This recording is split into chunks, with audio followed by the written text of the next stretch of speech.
Muy buenas tardes, bienvenidos a esta nueva emisión de Venezuela al Día, hoy con un resumen de lo más importante de la semana, una semana cargada de muchas noticias en lo político, también en lo económico. En este viernes 16 de mayo estaremos hablando del caso de uno de los venezolanos que recordemos fue deportado a El Salvador y permanece allí en la cárcel de ese país sin ninguna comunicación con su familia. Precisamente hablamos con su mamá, con Mireles Cacique, de lo difícil que ha sido pedir ayuda a diferentes organizaciones y también no tener mayor información de su hijo, y en especial cuando ella insiste es completamente inocente. También estaremos hablando de la petición que hacen diferentes sectores educativos de decretar una emergencia educativa en Venezuela por las preocupaciones que tienen en cuanto a la falta de competencias de los estudiantes en el colegio, pero también las faltas de condiciones para docentes y estudiantes en las universidades. Y a propósito, hablaremos también de la petición que está haciendo Nicolás Maduro, el presidente colombiano Gustavo Petro, de traer esfuerzos desde China para aumentar el trabajo en la zona binacional de frontera, allí en norte de Santander. Y sin duda, una de las noticias de esta semana en Venezuela tiene que ver con la detención de Eduardo Torres, abogado y defensor de derechos humanos, que está en poder de las autoridades de Venezuela, y por ahora no se tiene mayor información de por qué lo detuvieron o cómo va a ser entonces ese proceso de defensa, y se suman las diferentes detenciones de quienes hacen oposición en Venezuela. Con estos temas vamos a estar repasando lo mejor de la semana en Venezuela al Día. Justamente vamos a hablar, Santi, de uno de los temas que hemos venido conversando durante todo este tiempo y tiene que ver con los deportados a El Salvador. Correcto, mira, logramos contactar a Mirelis Cacique, ella es mamá de Francisco García Cacique, él es uno de los 200 venezolanos que fueron deportados a El Salvador en aquel primer grupo. Ya ha pasado más de un mes, ellos han hecho diversas protestas, diversas diligencias acá en Caracas, y queremos conversar con ella, con Mirelis Cacique, para que nos cuente qué ha pasado con este caso, se logra comunicarse con su hijo, qué le ha dicho el gobierno, cómo ha estado todo esto en este último casi 2 meses de la deportación. Mirelis, buenas tardes, bienvenida a Venezuela al Día. Hola, buenas tardes. Mucho gusto. Muchas Bueno, gracias mira, por permitirme darme la oportunidad. correcto, cuéntanos qué ha pasado con este caso, qué has sabido de tu hijo, alguna información, has podido saber algo de él, comunicarte con él de alguna manera. Cuéntanos qué ha ocurrido en todas estas semanas desde que fueron deportados a El Salvador. Bueno, desde el día que fueron desviados esos aviones que se los llevaron secuestrado para El Salvador, no había tenido ningún tipo de comunicación. No, todavía hasta el día de hoy no la tengo, 61 días. No hay ningún tipo de comunicación con ninguno de los familiares. Sin embargo, el día de ayer nuevamente fuimos atacados, porque eso es eso es la violencia, la violación de los derechos. No nada más se trata de tener a nuestros familiares encerrados, sino es el ataque a nuestra familia. Volvieron a documentar a nuestros familiares. Nosotros somos muy creyentes en Dios y lo determinamos como nuestra fe de vida porque Dios lo quiso así. Y bueno, vimos a nuestros familiares allí en ese lugar. Fue la primera vez en todo este tiempo que estamos viendo a nuestros familiares. Algunos los reconocimos. En mi caso yo reconocí a mi hijo. Y bueno, nos duele el alma, que es lo que yo puedo manifestar. Me duele mi alma porque ese lugar no le corresponde a mi hijo. Ni tampoco a muchas personas que hay allí inocentes. Que no han cometido delito alguno. Sí, Mireles. Y en el Sabemos, caso de sí. Francisco, estoy bastante consternada, está bastante delgado, tiene bastante barba, eh, no lo han rapado nuevamente, bueno, no sabría decir el por qué motivo no, pero no sé en qué condiciones está, no lo he oído, no he oído su voz, no sé. Y el maltrato es tal que todavía aún ellos sabiendo que nosotros estamos muy dolidos como madres en nuestro país, nuestra familia. Ellos lo documentaron nuevamente, lo expusieron y dicen que son los peores criminales, que ese es el lugar que les corresponde. No, Sí. están equivocados. No es el lugar que les corresponde. Y nuestros familiares estaban haciendo esta seña, pidiendo ayuda, que lo rescatemos, cantando el himno nacional. Nos duele mucho, es un dolor inmenso. Sí, Sí, sí, Mireli, yo bueno que tú te refieres a unas imágenes que pudimos ver el día de ayer, una visita que hubo allí de unos funcionarios norteamericanos a esta prisión del Secot ahí en El Salvador, ¿correcto? Sí, correcto.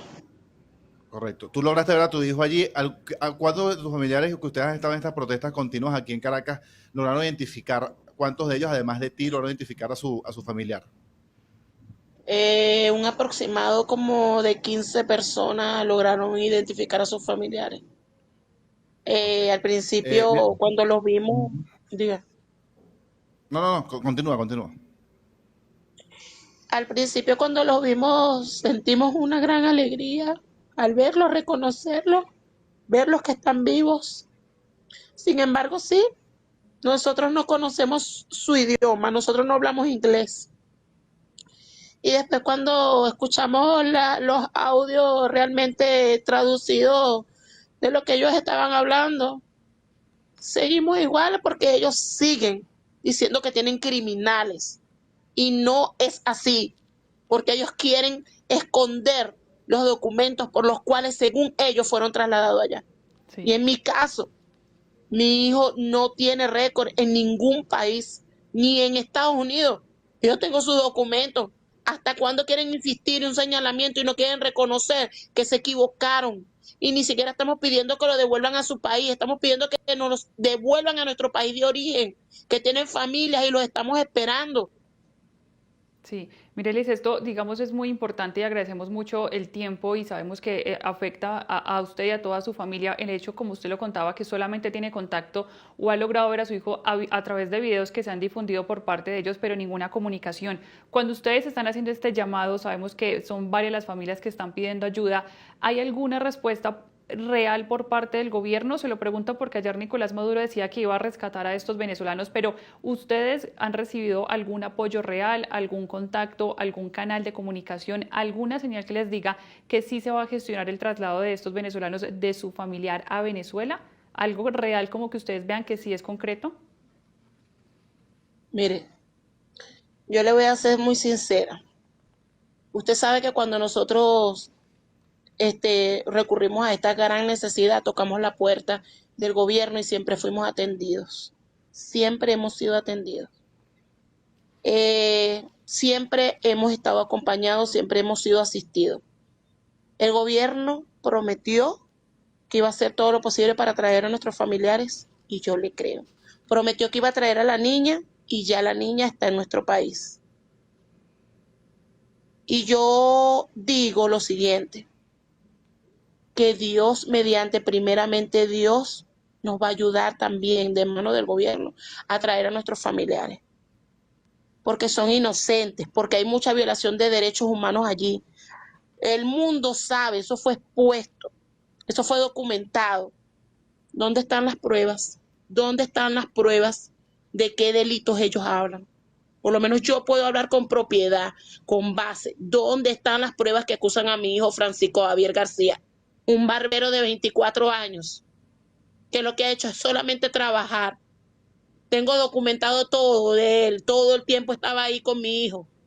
Sí, Entonces, ¿por qué? ¿Por qué me lo van a seguir teniendo allí encerrado? Entonces yo confío en lo que es mi hijo y en todas las diligencias que se están haciendo. sí, Todo el mundo está apoyando, todo el mundo está colaborando. Los únicos que no están apoyando y colaborando es el gobierno de Bukele, que de sí. hecho hasta a mí me bloqueó de sus redes y a mi familia y a muchos de los familiares.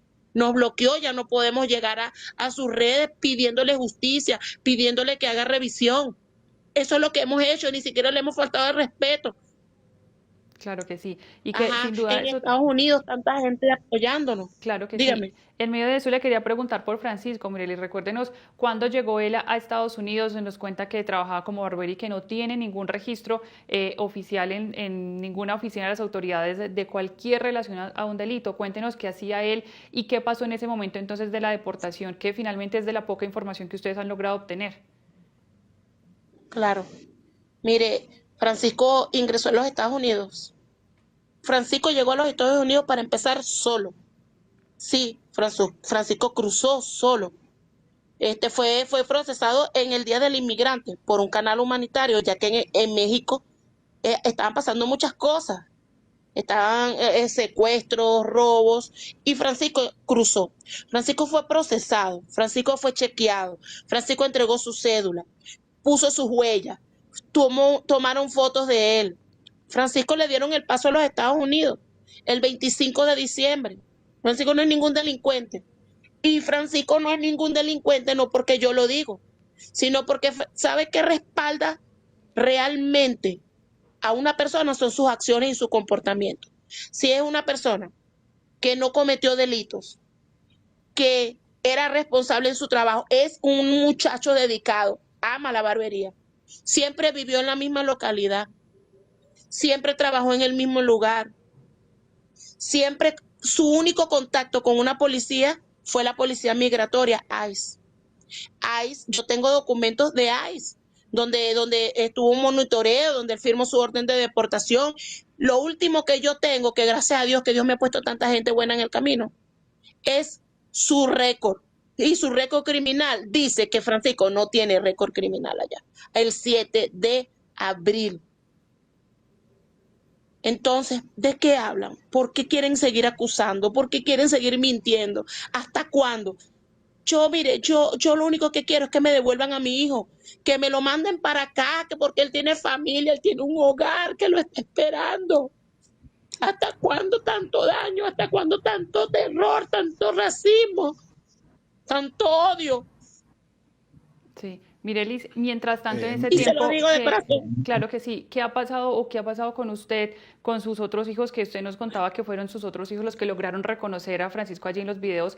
¿Qué han hecho, digamos, pues, porque sabemos que todas las energías se concentran precisamente en generar o Sí. tratar de lograr ese regreso a Venezuela, pero qué más han tenido que pasar en medio, digamos, de esta situación y más que todo un gobierno como el de Salvador que, pues, como usted lo contaba, los bloqueó y no los escucha? Bueno, mire, todo el tiempo que podemos ir, vamos a la calle, estamos trabajando bajo una mesa, se podría decir, de un comité por las redes, porque estamos en tanta distancia que lo que tenemos son las redes y lo tenemos son a ustedes, los medios de comunicación y el gobierno apoyándonos, porque no nos ha soltado ni un día, de verdad que no. Y acompañándonos y las asesorías legales y todo eso. En Estados Unidos también hay personas, también fundaciones, ONG también apoyando, colaborando, porque esto es una situación de emergencia realmente. ¿Por qué es una emergencia? Porque no puede ser posible que unas personas fueron enviadas allá sin un debido proceso. Imagínate, pasaron 2 meses para verles las caras, para saber que ellos estaban vivos, que estaban allí. No ha habido un listado oficial. Entonces, el gobierno de Estados Unidos dice que por seguridad nacional ellos van a resguardar ¿qué? Por favor. Si ellos hasta cuando Francisco me llamaba de un centro de detención, ellos dicen que graban esa llamada. ¿Hasta cuándo quieren seguir ocultando la verdad? En El Salvador dijo que van a ocultar por 7 años la información por la cual esas personas están allí. ¿Qué quieren ocultar? La verdad de lo que hicieron.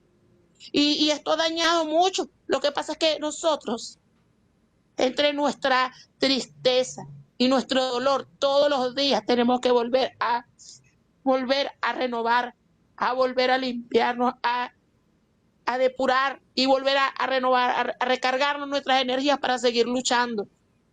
¿Me entiendes? Sí, Mireli, yo te quería precisar, ustedes han hecho una serie de protestas acá en Venezuela de diversos organismos, pero una de ellas fue ante Naciones Unidas, ante varias embajadas. ¿Ellos les han dado algún tipo de respuesta, les reciben documento? ¿Cómo ha estado el trato hacia esos terceras partes, no precisamente el gobierno como tal?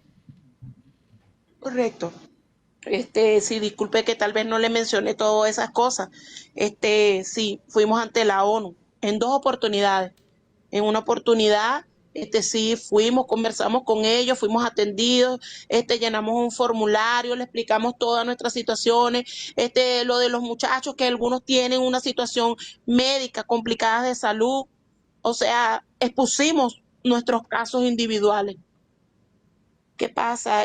Luegamente pasaron unos días, no recibimos respuesta, luegamente volvimos allí, volvimos a ser recibidos, nos recibieron un documento, particularmente yo misma, mi persona, en otra oportunidad fui con otro familiar, Y bueno, dijeron que teníamos que esperar porque que había que esperar, Sí. ellos estaban al tanto, pero de una desaparición forzada, de una violación de derechos de humanos. Ellos estaban conscientes de todo lo que estaba sucediendo, pero si el comisionado Walter que no se pronunciaba, ellos tenían que esperar. Y bueno, lo último dijeron que el 16 de junio iba a salir la carta pública donde iba a visualizarse lo que ellos habían hecho. Ellos mandaron su comunicación, su carta a El Salvador y Estados Unidos, y hasta la fecha del 30 no había respuesta. No responden. Sí. Mirelis, De antes de... hecho, Sí. las ONG que han llegado a El Salvador tampoco les permiten el acceso, no responden. A los que están en El Salvador no responden. No. O sea, ellos están allí en calidad de rehenes y punto. Sí, mire, y sin duda un bloqueo a todo tipo de organizaciones el que tiene el gobierno de El Salvador. Antes de despedirla, quería preguntarle cuántas son las familias que, digamos, han estado juntas en estas protestas, en estos llamados, en estos pedidos a diferentes organizaciones para la liberación de sus familiares venezolanos allí en El Salvador. ¿Cuántas son las familias que han estado, digamos, en esta lucha? Bueno, aproximadamente como 115 familias, Sí, porque muchos están afuera. Hay algunos que están afuera, sin embargo, hay otros que por condición de salud, que aún en medio de nuestras circunstancias que duele tanto, duele mucho más ver a otras familias que están bastante afectadas. Y eso duele mucho. Ver personas mayores en silla de ruedas, tal vez hasta con ACV, y duele más porque yo estoy sana, yo puedo seguir hablando y puedo seguir luchando, pero ¿y ellos? sí. ¿Y ellos? ¿Y ellos? Y entonces sí, son aproximadamente como 115 familias acá presencialmente y otros que están afuera. Sí, mire, sin duda es una lucha muy importante la que ustedes están haciendo, estas más de 115 familias que no están bajando la voz, digamos, y no están dejando que el tiempo pase y por el contrario insistiendo en la lucha para la liberación de sus familiares allí en El Salvador y más sobre todo para tener alguna información de ellos. Por eso le agradecemos mucho, Mireles, habernos acompañado hoy nuevamente en Venezuela al Día. Vamos a estar muy pendientes del caso de Francisco, del caso de los demás venezolanos que siguen allí y de cualquier pronunciamiento sobre todo que dé una luz de esperanza y por supuesto siempre los micrófonos de Venezuela al Día van a estar abiertos y estaremos muy pendientes de usted de cualquier novedad que se conozca. Gracias de nuevo por acompañarnos. Gracias a ustedes, de Claro. verdad. Muchas gracias por permitirnos esta ventanita y este espacito para poder hablar. Claro que sí, vamos a estar muy pendientes y seguro estaremos en contacto nuevamente. Gracias, Mirelis. Y bueno, se suma entonces este hecho de los venezolanos en Salvador Santi a las deportaciones masivas, pero también a la falta de claridad de información. Nos contaba algo muy, digamos, muy fuerte, Mirelis Santi, y es que se dan cuenta solamente de cómo está Francisco por dos videos que se han conocido en dos momentos diferentes y nada más. Sí, No hay mayor información. podemos decir que haya tenido suerte en medio de la tragedia, ¿no, Valentina? Sí. Lo vio cuando lo llevaban justamente hacia El Salvador hace 60 días, en uno de los poquitos videos que mostraron, aparecía Francisco, lo reconocieron, y ahora nuevamente ayer en este video con esta visita de funcionarios norteamericanos, también logró verlo. O sea, realmente, pues en medio de la tragedia, del terrible mal momento que está pasando por todo esto que ha ocurrido, ella por lo menos ha podido verlo. La mayoría no ha podido siquiera ver a sus familiares, entiende que están allí, pero es una situación bien delicada y bueno, ojalá pues el gobierno logre hacer las diligencias correspondientes.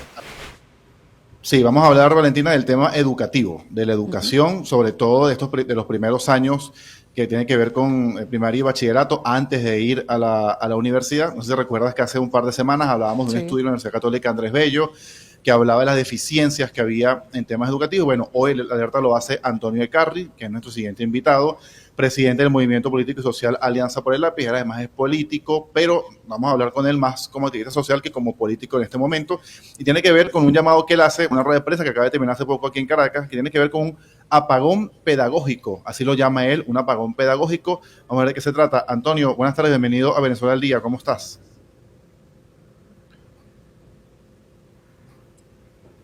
¿Me escuchas? ¿No me escuchas? No nos escucha Antonio allí. No escucho. No, ahora sí, ahora sí me escuchas. Ya te escuchamos nosotros a ti. Ahora sí. Ahora sí lo escucho. Bien. Bienvenido a Venezuela al día. Nada, comentaba que tú acabas de hacer una rueda de prensa aquí en Caracas y hablabas de un apagón pedagógico y dabas una cifra sobre el tema de la educación en Venezuela. ¿Qué significa un apagón pedagógico y qué es lo que está ocurriendo con la educación acá en Venezuela? Buenas tardes.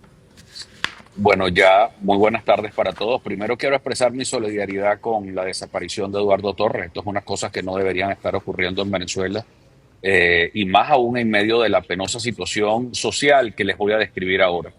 El problema venezolano cada vez se vuelve más complejo y eso tiene una gravedad extrema. El tema fundamental ahorita es que tanto la Universidad Católica Andrés Bello como la Universidad Central de Venezuela han dado informes que de manera separada y de manera aislada no se entienden, pero cuando tú los sistematizas, pues ocurren cosas terribles. Por ejemplo, 92% de los muchachos que están en quinto año de bachillerato no están reprobados en comprensión lectora. Eso es gravísimo para un país, gravísimo. Y es decir, que te podrás imaginar que esa cifra, pues, significa un atentado gravísimo a la estabilidad, a la seguridad de un país. Eso significa que tus niños no están comprendiendo. Eso significa que estás frente a una emergencia prácticamente emocional, que estás frente a una tragedia educativa nacional. Como ustedes saben, tengo más de 20 años haciéndole seguimiento a esta deplorable situación del sistema educativo venezolano, pero hoy me estoy encontrando con unas cifras que están peor que nunca y que tiene que llamarnos a la reflexión. También encontramos números, por ejemplo, donde más del 82-83% de los niños que están en segundo año de bachillerato tienen reprobadas matemáticas. Eso es gravísimo. Eso quiere decir que son niños que no van a saber comprender, que no te van a saber analizar un presupuesto, que no te van a saber ni siquiera montar un emprendimiento. Estás comprometiendo hasta la seguridad y defensa de un país. Pero el apagón pedagógico al que me refiero es a unas cifras que aún son más graves todavía, que es que cayó en un 88% el ingreso de nuevos estudiantes a las escuelas de educación de Venezuela. Es decir, que nos estamos quedando sin maestros en Venezuela. Esto es una situación gravísima. Eso nos tiene que llevar a la reflexión a todos, porque esos son los vagones de la violencia en Venezuela. Sí. Ese tren que todo el mundo habla, bueno, tiene que ver precisamente con esto, con la decadencia y el caos del sistema educativo venezolano. Sí, Antonio, nos explicabas, digamos, estos puntos muy graves del tema de comprensión lectora, también de las operaciones matemáticas básicas, de la falta de docentes, pero nos dices, llevas 20 años, más de 20 años evaluando esta situación y estas son las peores cifras o la peor situación que se está complicando. ¿Qué llevó a esto? Es decir, ¿cuáles son los principales factores que hacen que hoy no se mejore y por el contrario las cifras estén peores y las estadísticas estén peores? Bueno, la primera es la condición del docente venezolano. Esto es un tema multifactorial, ¿no? Evidentemente, el primero es que el maestro venezolano es el maestro peor pagado de América Latina. Segundo, el que está en las peores condiciones de trabajo. Tercero, el déficit que hay en la infraestructura escolar venezolana. Hacen falta construir por lo menos 5.000 escuelas en Venezuela. También tienes además el ausentismo escolar, y el ausentismo escolar también tiene que ver con que hubo horarios mosaicos en Venezuela, con que no hay un programa de alimentación escolar, que los he pedido pero por distintas vías y no hay manera que el gobierno asuma esta responsabilidad tan grande y tan importante. Pero fíjate que estas cifras te estoy dando son gravísimas porque estas cifras no solamente son de la educación pública oficial, sino también corresponde a la educación privada. Son más de 11.000 pruebas que fueron realizadas por la Escuela de Educación de la Universidad Católica Andrés Bello y te traen estos resultados. Pero estos resultados son consecuencia de ¿qué? De una crisis, de un tsunami que comenzó ya hace muchos años, cuando la educación venezolana se convirtió simplemente en una fábrica de militantes políticos. Entonces, cuando tú tienes que el objetivo de la educación es el adoctrinamiento político y no es superar ni alcanzar a los científicos, sino mejorar la condición y la seguridad del Estado, pues por supuesto estamos en un riesgo tremendo. Es la República lo que hoy está en riesgo. Entonces, si nos hacen falta, imagínate, nosotros estimamos que hoy hay más de 6 millones de niños venezolanos que no están siendo atendidos regularmente en la escuela venezolana, entre niños que están excluidos y niños que, estando inscritos, tampoco van a la escuela venezolana. Eso es gravísimo, pero además tenemos déficit de docentes, además no hay programa de alimentación. Eso tiene además unas consecuencias gravísimas desde el punto de vista emocional, que es importante. El tema emocional es gravísimo. Esto se está afectando al niño venezolano, pero todo esto también se comprueba con estudios que realiza la Universidad Central de Venezuela, el doctorado en educación, que hace un estudio sobre los nuevos ingresos en las escuelas de ciencias de la Universidad Central de Venezuela. 6 de cada 10 estudiantes que entran a las escuelas de ciencias de la Universidad Central de Venezuela reprueban todas las materias en el primer semestre. Eso es gravísimo. Es decir, estamos frente a una situación que tiene que llamarnos la atención a unos, a otros y a todo el mundo. Pero el primero que tiene que llamar la atención es al primer responsable de esto, que es a Maduro. Tanto que está empeñado en mantenerse en el poder, pues gobierne. Pues lo primero que tiene que hacer es declarar una emergencia educativa ya. Esto no tiene que esperar, no es que hay que esperar que venga fulano, que es que venga sultano, que bajen unos marines. No, no, no, no. Esto es inmediato. Se requiere un plan de emergencia educativa. Nosotros estamos proponiendo 5 ejes de acción para actuar de manera inmediata sobre el sistema educativo venezolano. Pero es que el daño es un daño estructural. Esto es un daño que nos va a conducir a una situación de violencia, incluso a poner en jaque a la República misma. O sea, esta es una situación sumamente delicada. Nunca Venezuela había estado en una situación social tan delicada como lo que están pasando los educadores venezolanos y los niños venezolanos, quienes están pagando las consecuencias de todo este conflicto que se ha extendido durante 25 largos años. Sí, Antonio, te quería preguntar, acabas de decir una frase que me impactó un poco, fábrica de militantes políticos. ¿Qué quiere decir esto cuando te refieres a esto? ¿Qué ocurre en las aulas venezolanas? Bueno, eso viene desde hace muchos años, cuando a través de las resoluciones del ministerio, las reformas curriculares, siempre intentaron meter el tema político y la falta de calidad en la educación venezolana. Yo no tengo dudas en reconocer que hubo elementos a través de las misiones educativas donde hubo adultos que les dieron la posibilidad de educarse.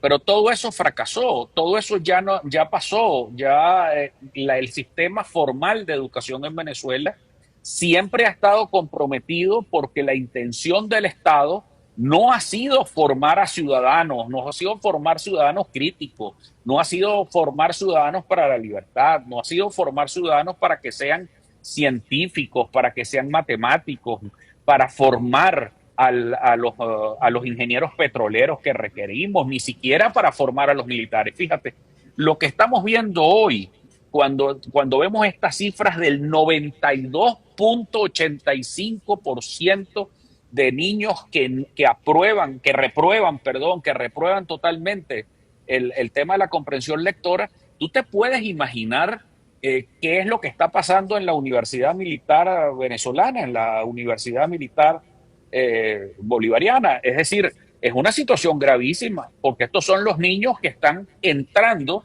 ojo, y estamos hablando de educación pública oficial y de educación pública privada. Yo creo que además en este momento Maduro debe decretar una emergencia educativa en Venezuela y tenemos que inmediatamente hacer un diagnóstico a fondo de la situación real en que están los niños venezolanos. Porque si un niño no te está manejando las habilidades matemáticas básicas, si un niño no te está comprendiendo y no tiene habilidad verbal tampoco, bueno, pero ¿qué estamos haciendo con el país? ¿Qué va a ser del futuro de Venezuela? Más allá de las discusiones políticas. O sea, esto es un problema que va más allá del tema político. Esto es un tema que va a un tema de Estado, de nación, de república, de sentir realmente lo que tiene que ver con Venezuela hoy. Creo que nunca habíamos estado en una situación tan crítica como la que estamos viendo hoy. Eso hace que la tasa de expulsión del sistema educativo, porque yo no la llamo deserción desde hace muchos años, porque cuando un niño venezolano, cuando se habla de deserción del sistema, es porque el niño se va porque tiene condiciones, porque decide irse. Pero aquí es que no es que el niño decide irse, es que las condiciones están haciendo que el niño se vaya de la educación. Cuando tú tienes las escuelas en mal estado, a pesar de las que las Bricomil han hecho esfuerzos, es verdad, y han hecho tratar de reparar escuelas, pero es un esfuerzo mínimo frente al tamaño problema que tenemos. Cuando tenemos esta emergencia en las principales escuelas de educación de Venezuela, estos índices que estamos viendo de caída en la formación de los docentes venezolanos, estamos hablando del 90%, estamos hablando de que 9 de cada 10 estudiantes que ingresaban en el año 2008 a estudiar educación ahora no lo hacen. Eso es gravísimo. ¿Y de dónde vamos a sacar los docentes y de dónde vamos a sacar los maestros en Venezuela? Sí. Entonces, todo esto que es una carrera hacia el crimen, esto es una carrera hacia la violencia, eso es hacia la inviabilidad de Venezuela como país. Sí, justo eso te quería preguntar. Mencionas que, digamos, el gobierno es el que debe tomar precisamente cartas en el asunto y, más allá del tema político, empezar a decretar esta emergencia y tomar las medidas más urgentes antes de que el tiempo siga jugando en contra, pero no hay mucho interés, o pareciera no haber mucho interés, al menos en el corto plazo. ¿Qué les queda a los padres de familia o a los acudientes de estos menores, de estos niños, para tratar de sacarlos adelante pese a, digamos, a este desbalance que hay en materia de competencias y en falta también de garantías de una educación de calidad? ¿Hay alguna opción para los padres de familia en este caso? Bueno, yo quiero llamar la atención precisamente incluso al presidente Petro, y quiero buscar la atención del Estado colombiano y de nuestros países vecinos, porque este caos del sistema educativo venezolano se va a reflejar en migración, se va a reflejar también en problemas de violencia, en problemas muy graves que van a tener también nuestros vecinos. Yo creo mucho en la integración latinoamericana para poder rescatar el sistema educativo latinoamericano, porque el sistema educativo latinoamericano es hoy uno de los peores valorados por la prueba PISA de la OCDE. Es decir, tenemos unos números nefastos, porque además estamos entrando al siglo XXI, donde tienes problemas con un mal manejo, porque los docentes no están preparados en América Latina para manejar el tema de la inteligencia artificial, para manejar el tema del uso de las pantallas en las escuelas. Es decir, tú tienes una cantidad de problemas estructurales que tenemos que atender como sociedad ya, porque es que no se trata solamente de los problemas del siglo XX. En Venezuela tenemos los problemas del siglo XX más los estos del siglo XXI. Entonces esto se vuelve un cóctel diabólico que hay que resolverlo de alguna manera. Y yo creo que son a través de las instancias de integración. Yo creo siento que el gobierno venezolano, por supuesto, no tiene ningún interés en esto. Creo que la sociedad venezolana tiene que dar un vuelco para poner a la educación como su primer punto de agenda. Yo creo que la primera tarea es crear conciencia, y eso es lo que yo quiero hacer, y les agradezco mucho esta entrevista. Es para crear conciencia en los hogares venezolanos que están aquí y los que están fuera.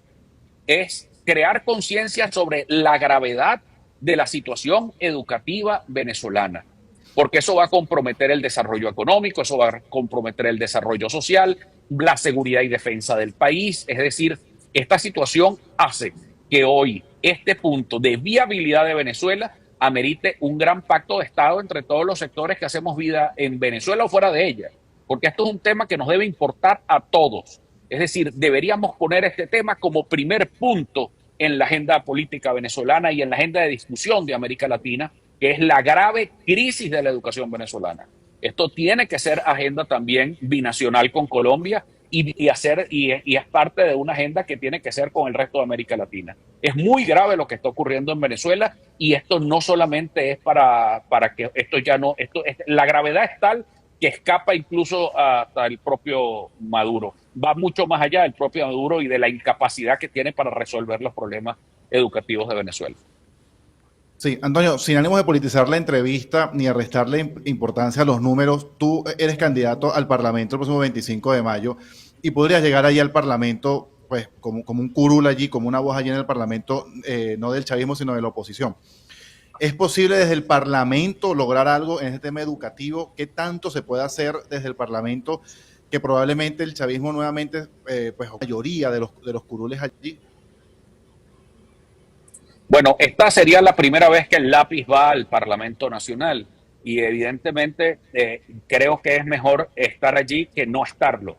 Es decir, creo que es mejor tener una voz a favor de esta gravísima crisis, porque yo me siento ciertamente frustrado después de tantos años luchando por la educación venezolana, denunciando desde, mira, la primera, tengo acá a la mano la carta que le escribí en el año 2014 al entonces nuncio apostólico Aldo Giordano para que los procesos de diálogo en Venezuela se incorporara el tema de la educación.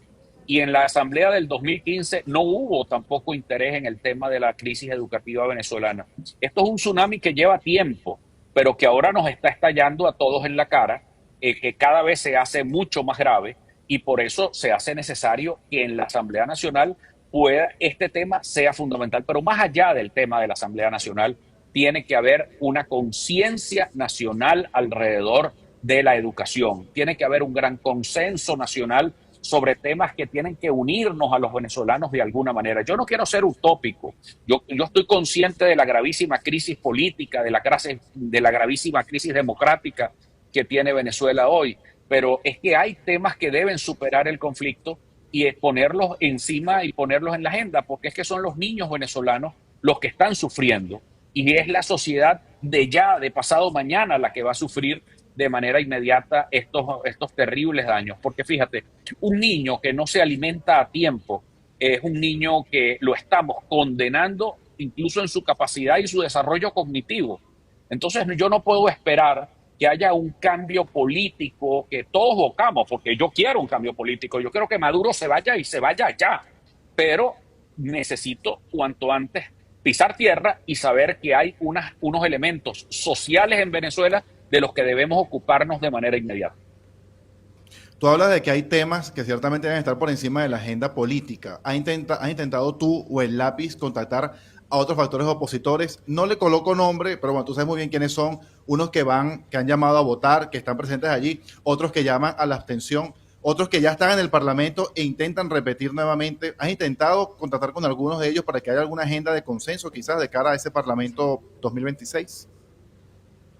Fíjate, el lápiz ha sido independiente siempre porque yo no he encontrado, por supuesto en el PSUV nunca, y tampoco he encontrado en los factores tradicionales de la oposición interés en el tema educativo. Yo te digo que en estas muchas veces me he sentido solo en esta lucha. Y el lápiz se forma precisamente y se crea como movimiento independiente porque nosotros tenemos como prioridad este tema. Nosotros queremos que el maestro sea el gran protagonista y el que reconstruya y la base de reconstrucción del sistema democrático en Venezuela, que sabemos todos los problemas que tiene. Es decir, sabemos que en Venezuela hay un déficit democrático, sabemos que la democracia está en jaque en Venezuela. Ahora, ¿cómo la reconstruimos? Yo creo que es a través de la educación. Ahora, evidentemente siempre tengo contacto y siempre he tenido contacto a lo largo de todos estos años con todos los factores políticos y yo en eso no me detengo. Por la educación yo puedo hablar con quien sea. Si es con personas que he compartido y que he tenido amistad toda mi vida, pues muchas veces denuncié temas que tenían que ver con reforma curricular al lado de María Corina Machado en su momento. También lo hice al lado de Capriles. Lo hice al lado de Leopoldo López, lo hice al lado de Ledesma, lo hice al lado de muchísimos actores políticos que hoy pueden estar a favor del voto o fuera del tema del voto en Venezuela. ¿Me escuchas? Sí. Sí, te escuchamos perfectamente. Sí, digamos antes de cerrar y queremos hacerte una pregunta final, Santi, y que tiene que ver precisamente porque mencionabas varias aristas en esta situación educativa y tiene que ver como los salarios hoy de los docentes. Hoy, ¿nos estás escuchando? Creo que no nos escuchas, Antonio. Creo que no, perdimos ahí el retorno, Antonio. Ya era, digamos, la pregunta para despedirlo, porque uno de los temas, Santi, que menciona, digamos, nuestro invitado y que tiene que ver con esa parte de la gravedad de la situación educativa es la falta no solo de docentes y los pocos que están trabajando pues no tienen garantías suficientes para dedicarse plenamente a un trabajo en educativo, en la docencia y acompañar a esos estudiantes, pues porque sus pagos son muy bajos y no tienen todas las condiciones necesarias para, digamos, sobrevivir en medio de esta crisis educativa. Sí, no, la última pregunta que le quería hacer era sobre el tema de los salarios. Él decía que el educador venezolano es el peor pagado del continente. Y nada, quería preguntarle, creo que ya lo tenemos allí. ¿Nos escuchas, Antonio? Sí, perfectamente, ahora sí los escucho. Sí, te quería preguntar justamente al final, tú decías que el educador venezolano era el peor pagado de Latinoamérica. ¿De cuánto estamos hablando que recibe un maestro de escuela, un profesor hoy día acá en Venezuela? Bueno, fíjate, si es por salario, $23 mensuales. Y con los bonos y bonos de guerra y etcétera, llega difícilmente a $93. Eso es uno de los salarios, el peor salario en América Latina desde el punto de vista de docencia. Es decir, un docente hoy en Venezuela no tiene ningún tipo de estímulo. O sea, yo creo que los docentes que están yendo a clases son unos héroes en Venezuela, porque muchos de ellos conozco que financian su ida a clase, es decir, que tienen un emprendimiento y que con ese emprendimiento van a clase, es decir, con lo que generan de dinero para ese emprendimiento. Entonces, la verdad es que la situación del educador venezolano es muy crítica. No tiene ningún tipo de seguridad social. La semana pasada murió una maestra muy amiga y muy querida, que era coordinadora de un liceo rural en Tinaquillo, en Estado Cojedes, y lamentablemente ella no tuvo ni siquiera cómo hacerse una tomografía luego que le dio un ACV y era una mujer muy joven. Es decir, que es una situación muy grave la que está pasando el maestro venezolano. Entonces, por supuesto, nadie quiere estudiar educación en Venezuela porque el maestro es el profesional peor tratado de Venezuela. Y es que nadie le da, ni un lado ni otro le ha dado la importancia que tiene el educador venezolano. No se la dio a la Asamblea del 2015, que tuvieron unas grandes oportunidades allí de hacerlo, y por supuesto la del 2020, menos que menos. Y por supuesto que lo que son unas focas que aplauden allí al gobierno. Pero nosotros lo que hoy creemos es que esta situación tan terrible del maestro venezolano, yo le estoy exigiendo a Nicolás Maduro que duplique el sueldo de los maestros venezolanos ya. Es decir, necesitamos que eso ocurra de inmediato. Esto no podemos diferirlo. ¿Por qué? Porque la situación del docente hay que parar nada más la fuga de docentes, porque es que todos los días se van docentes de las escuelas venezolanas porque no pueden aguantar la presión que es dar clases en Venezuela. Situaciones de todo tipo, porque además hay amenazas de la burocracia del Ministerio de Educación, un modelo educativo centralizado, obsoleto, con unos contenidos del año del siglo XX, absolutamente descontextualizado. Es decir, que la situación del maestro venezolano no es que es la peor de América Latina, es que es la peor tratada de América Latina de lejos. Sin duda, digamos, como lo decías, Antonio, una arista muy complicada de todo el gran problema que se tiene en el sistema educativo en Venezuela, y esperamos seguir haciendo eco y sobre todo llamando la atención para que se tomen medidas lo más pronto posible. Muchísimas gracias por acompañarnos hoy en Venezuela al Día y seguro estaremos en contacto nuevamente. Muchísimas gracias a ustedes por esta oportunidad y se los agradezco mucho, que nos ayuden a que la educación sea el primer punto de la agenda de esta agenda de salvación nacional que debemos construir entre todos los venezolanos. De nuevo por acompañarnos, y pues antes de despedir esta nueva emisión de Venezuela al Día hay un tema que no podíamos pasar por alto y tiene que ver con este mes que se cumple de la tragedia allí en República Dominicana, la emergencia que se vio en la discoteca y que enlutó a toda una región, desde la música, desde la cultura y sobre todo desde diferentes nacionalidades, y por eso nos conectamos de nuevo. Gracias por estar de nuevo acá en Venezuela al Día a nuestro colega Javier Lunar, periodista venezolano que trabaja allí en República Dominicana. Javier, bienvenido de nuevo a Venezuela al Día. Y bueno, a un mes que se cumple o que se conmemora esta tragedia, ¿qué ha pasado con esas investigaciones? ¿Qué ha pasado precisamente con las familias de quienes perdieron allí la vida?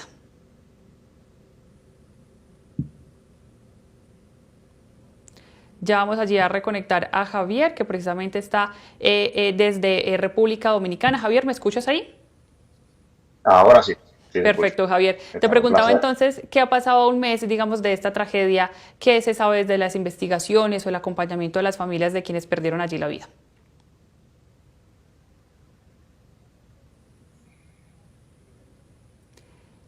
¿Me escuchas, Javier, ahí? Sí, vamos a retomar entonces la comunicación. Santiago. Creo que ya está. Sí, creo que ya está. ¿Nos escucha, ahí está, Javier? Nos escucha, Javier. Sí. Perfecto, Javier, cuéntanos entonces. Te escucho, lo he escuchado bien, solamente que la imagen estaba como congelada. Claro que sí. Entonces, ¿qué ha pasado con las investigaciones luego de esta tragedia allí en la discoteca? Bueno, parece una eternidad, pero es un mes que se ha ido bastante rápido, obviamente viendo, ¿no? Y conociendo historias, más que todo de las familias afectadas, ya con esa cifra oficial, ¿no? De personas que perdieron la vida en el lugar o tras ser rescatadas, lamentablemente no pudieron pues sobrevivir, ¿no? A las heridas que habían tenido, 233, finalmente es esa cifra, o al menos la que se maneja hasta el momento, quizás con un par de pacientes que todavía están hospitalizados. ¿Qué ha sucedido? Bueno, eh, las autoridades han intentado apoyar con terapias en cuanto a la salud mental, especialmente de las personas afectadas que lograron salir con vida, también para los familiares. Se ha atendido muy de cerca toda esta situación, especialmente con los niños que resultaron huérfanos. Más de 120 niños que o perdieron a su madre o a su padre o a ambos padres en esta tragedia y recientemente las autoridades han ideado, ¿no? Un plan de apoyo, no solamente económico, sino también de apoyo en cuanto a psicólogos, ¿no? Para prestarlos en esta dura situación. Con respecto a las investigaciones, en cuanto al Estado, ¿no? Y al Ministerio Público han sido claros de que un informe técnico, metodológico y que explique bien, ¿no? Técnicamente todo lo que pudo haber sucedido o ocasionado esta tragedia, han informado que en no menos de 3 meses se va a tener dicho informe. Y por allí, pues, ha habido obviamente críticas y todos estos llamados a la justicia ya pesan especialmente sobre la empresa. Ser oportuna, ¿no? En este caso, tú nos hablas de 3 meses que ha dicho la fiscalía, pero ¿ha habido algún adelanto? ¿Ha habido alguna previa que explique qué ocurrió? ¿Los dueños de la discoteca han hablado, han dicho algo? ¿Ha habido algún avance judicial más allá de esperar 3 meses a este informe final que diga las razones o la causa del desplome del techo del Jet Set? No, judicialmente nada. Las autoridades son las que llevan este caso y son los que han informado que un O sea, informe no hay sobre lo que ningún detenido sucedió, por ahora. No por hay ningún ahora detenido por nada de ahora. eso. Nada. Y lo que se tiene quizás lo más cercano a declaraciones es que ya cerca de cumplirse un mes, de hecho 2 semanas después de esta tragedia, quien habló a los medios de comunicación fue uno de los que, bueno, uno entendía que era propietario, dueño de esta discoteca, Jet Set, el señor Antonio Payat, quien es un reconocido empresario, dueño de medios de comunicación acá en la República Dominicana, y que conversó a otro medio de comunicación, no a los que él representa o de los que es socio, para, bueno, dar más o menos su versión de lo que entendía, enviando un mensaje a los familiares de que él los sentía mucho, de que había estado en comunicación con algunas familias, especialmente de las más cercanas, decir que su familia visitaba mucho esta discoteca y que prácticamente se la pasaban allí, aunque ese día solamente estaba su hermana. Este dijo que es ella quien lo termina llamando. Este se encontraba fuera del país, en los Estados Unidos, y es quien lo termina llamando en horas de la madrugada para informarle de lo que sucedió, diciendo, bueno, afirmó, digamos, en esta entrevista que incluso al llegar acá a la República Dominicana desconocía con exactitud la magnitud de la tragedia hasta que, bueno, su equipo de abogados y de relacionadores públicos le informan de toda esta situación. Detalles dentro de esta entrevista, bueno, lo que ha llamado mucho la atención, que no ha habido revisiones en este local en los últimos 30 años, que conocían de la situación del techo que se parecía como que se resquebrajaba, y entonces lo que hacían era como colocar algunos parches, dar algunos indicadores de qué era lo que estaba arriba de este techo, y que esta estructura no se había manipulado más allá de que se habían incluido anexos para poder convertirlo en una discoteca, porque anteriormente esto era un cine y se convirtió, al adquirirlo, digamos, esta empresa para convertirlo en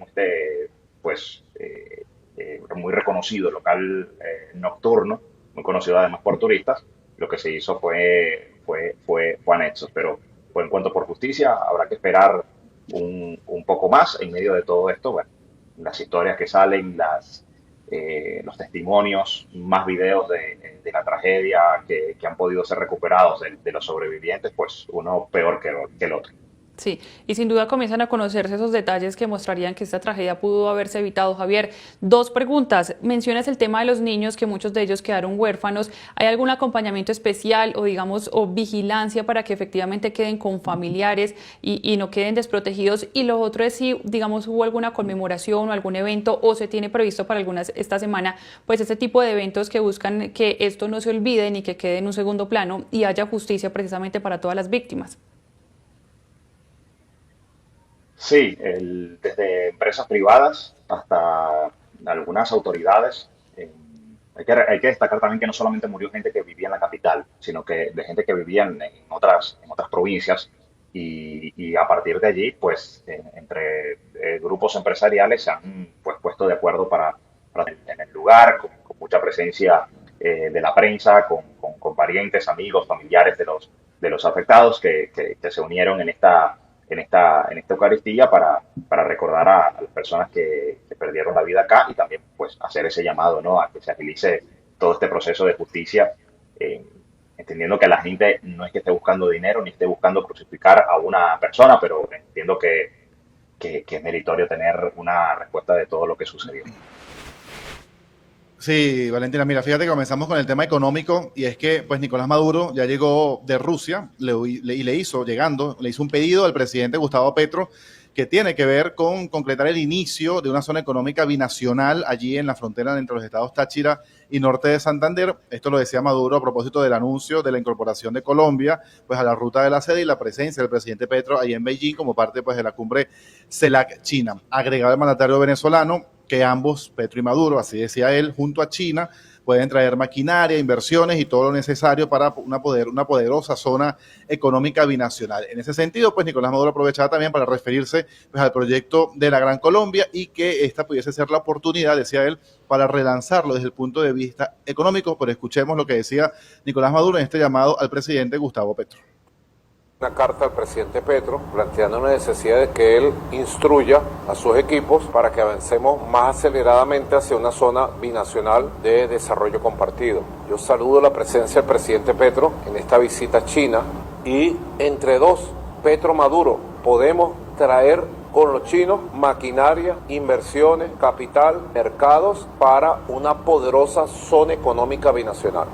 La nueva Gran Colombia, que Petro enarbola también, la nueva Gran Colombia debe tener como base una poderosa economía binacional. Estoy totalmente de acuerdo en refundar la nueva Gran Colombia y ojalá este mensaje le llegue al presidente Petro y en China, además de todas las inversiones que va a amarrar para Colombia, amarra inversiones para la zona binacional. Vale resaltarte, Valentina y amigos oyentes, que el intercambio comercial entre Venezuela y Colombia aumentó 42% en 2024 en comparación con 2023, siendo ampliamente favorable hacia Colombia, si hay que reconocerlo, en 88%, estamos hablando aproximadamente de unos 1.140 millones de dólares. Y un dato también importante, no menor, y es que la frontera entre Paraguachón y Maicao, es decir, el norte de La Guajira, frontera con el estado Zulia, es por donde mayor tráfico de mercancía hay entre ambos países. Uno pensaría que es Táchira, norte de Santander, pero el mayor intercambio comercial de mercancía entre Colombia y Venezuela ocurre al norte entre Maicao y Paraguachón. También es noticia hoy un informe de la agencia Reuters que revela que el petróleo venezolano cruza hasta China como si fuese brasileño, para de esa manera pues esquivar las sanciones estadounidenses y a la vez reducen costos logísticos de hacer varios transbordos en alta mar. Esto viene ocurriendo desde hace aproximadamente unos 6 meses, es decir, desde antes que llegara el gobierno de Trump y comenzaran nuevamente las nuevas sanciones. Es decir, los comerciantes han rebautizado, por así llamarlo, el crudo venezolano como procedente de Brasil, lo que ha permitido que los petroleros naveguen directamente de Venezuela a China, evitando hacer escalas en aguas de Malasia y acortando el viaje en al menos unos 4 días. En total, según reveló la agencia Reuters, se han renombrado desde finales del año pasado cerca de $1.000 millones en envíos de petróleo venezolano a China como si fuese crudo brasilero. ¿Quiénes compran este crudo? Pues mayormente refinerías independientes de China que reciben cargamentos marítimos de petróleo procedentes de países sancionados por Estados Unidos, es decir, no solamente Venezuela, estamos hablando también de Rusia y de Irán. Y los que no pueden hacer esto, pues simplemente usan las costas de Malasia como centro clave de transbordo. Recordemos que Estados Unidos, pues, amplió estas sanciones, las impuso en 2019 con Trump, luego con la administración Biden hubo un alivio y luego otra vez con Trump en enero comenzaron nuevamente. Por cierto, hablando de Estados Unidos, para Venezuela se trata de un acto hostil cargado de cinismo y propaganda política, lo que tiene que ver con la decisión de la administración Trump de elevar el alerta de viaje hacia Venezuela con un doble propósito. Primero, recomendar a los ciudadanos estadounidenses no viajar a Venezuela y en paralelo, ciudadano estadounidense que esté en Venezuela de manera legal, pues que la recomendación es que abandone el país. Sin embargo, para Venezuela, insiste, es una decisión que busca alimentar la campaña de agresión permanente contra el país. Estados Unidos considera, y esto quizá lo más importante del comunicado, que sus ciudadanos corren peligro extremo, dicen ellos, debido al alto riesgo de detenciones injustas, de tortura, terrorismo, secuestro, aplicación arbitraria de las leyes locales, delincuencia, disturbios civiles y deficiencia en la infraestructura sanitaria. Pero retomando el tema del petróleo, Valentina, que quizás es lo más importante, siempre el tema económico y más en Venezuela, que sigue siendo un país petrolero, vamos a escuchar este informe de la agencia AFP, porque justamente a finales de mes, en menos de 15 días, vencen las licencias petroleras. Ya te contaba que mucho del petróleo que salía a China cambia de nacionalidad, por así llamarlo, y se convierte en petróleo brasilero, pero el tema de las empresas que están aquí en Venezuela, dentro de 15 días vencen esas licencias, y por eso hay una fila de buques, aunque parezca un poco increíble, pero sí la hay, filas de buques en el estado Zulia, en el lago de Maracaibo, esperando cargar petróleo para, antes de que venzan las licencias, para surtir a las refinerías de Estados Unidos. Vamos a ver este informe de la agencia AFP. Ahí veíamos entonces, Santi, este informe de esas estrategias que están tomando los diferentes multinacionales del petróleo, pues para seguir sacando el combustible, pero evitar esas sanciones de Estados Unidos en medio de lo que ha sido, digamos, incrementándose esta guerra de aranceles, esta guerra comercial que sigue adelantando Estados Unidos, aunque con ciertas concesiones, porque ayer lo contábamos, pues cambió sus negociaciones, logró un acuerdo con China para bajar el nivel de los aranceles recíprocos que se habían implementado entre ambas potencias económicas.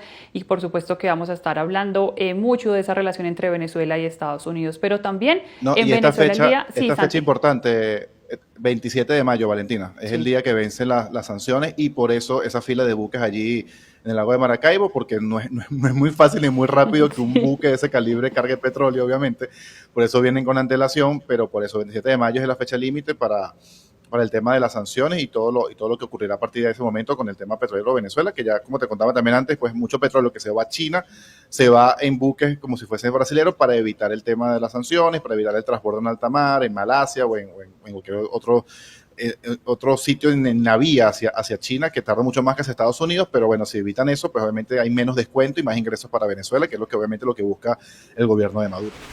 Pues bien, estos eran los temas más importantes de la semana. No olviden siempre suscribirse al canal de YouTube, activar las notificaciones y estar muy pendientes de todas las novedades de Venezuela al día. Y nos reencontramos el próximo lunes a las 12 del día en punto.